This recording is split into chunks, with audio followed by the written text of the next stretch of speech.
पिहू आपनकर second wife हेबे second time आपण मैरिज करूछंती फैंस को मन रे बहुत सारे कंफ्यूजन अछि पिहू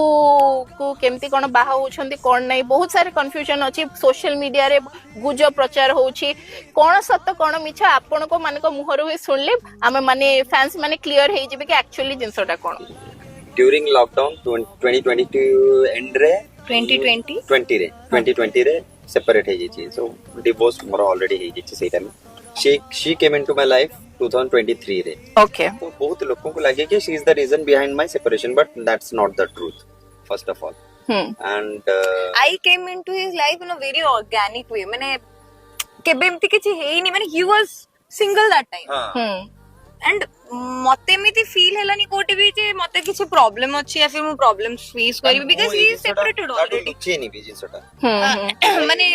फर्स्ट डे हमें देखा हेलु and second day I got to know about all this